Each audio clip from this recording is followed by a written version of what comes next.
Hello everyone, আসসালামু আলাইকুম। কী অবস্থা সবার? আশা করি সবাই ভালো আছেন। আলহামদুলিল্লাহ আমরাও ভালো আছি। তো চান্দার থেকে ব্লগ করলাম। এটা একটা পুরো র্যান্ডম একটা ভিডিও। আসলে আমার তেমন কোনো মুডই ছিল না ভিডিও করা, বা যতটুকুই ইচ্ছা হয়েছে ততটুকু করছি। সো প্লিজ সবাই একটু মানায় নেবেন, কষ্ট করে দেখে নেবেন।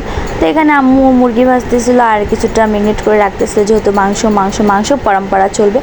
সো এখানে আমি বললাম কিছুটা ভেজে দাও, তো ভেজে দিল। আর এখানে চান্দাতে খাওয়া দাওয়া করে ঘুমা যাওয়ার পরে ঈদ মোবারক সবাইকে।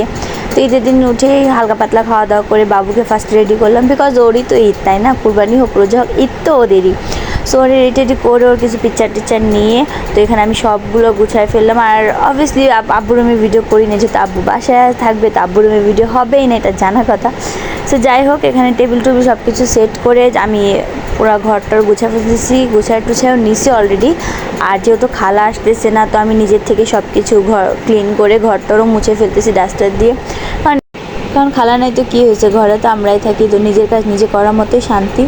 তো যাই হোক, যেমন তেমন দুটা খেয়ে আমরা বের হয়ে গেলাম দাদু বাড়ির উদ্দেশ্যে। আজকে ঈদের দিন বিকালবেলা আব্বু ড্রাইভ করতে, আর এই তো আমার সোনা মাটা মাশাআল্লাহ একদম সুন্দর করে কিউটলিভাবে ওখান থেকে বসে বসে আমার সাথে দুষ্টামি করতেছে। আর এই তো রাতে যায় আমাদের গরুর সাথে দেখা সাক্ষাৎ হলো। আর মাশাআল্লাহ দেখতে কত সুন্দর। বাট যখন মাংসটা খাইতেছিলাম না, খুব বেশি এই ভিডিওটার কথা মনে পড়তেছিল। আর এই তো তার শেষ বিদায়। তো যাই হোক, এগুলো করে টোরে ঈদের দিন এভাবে পার করে দিলাম এত ব্যস্ততার মাঝে। তো আমরা ঈদের 2-3 দিন পর এটা মিরপুর গেছিলাম একটু মার্কেটে। সবাই ঈদের আগে যায়, তো আমরা ঈদের পরে গেলাম। যাই হোক, আমাদের প্রয়োজন তাই। আর বাবু তো নন স্টপ দুষ্টামি করতেই আছে। তো মা এখানে কিছু কেনাকাটা করলো, কেনাকাটা করার পর দেন শেষ। আমরা খুব বেশি ক্লান্ত এবং বাড়ি চলে আসলাম।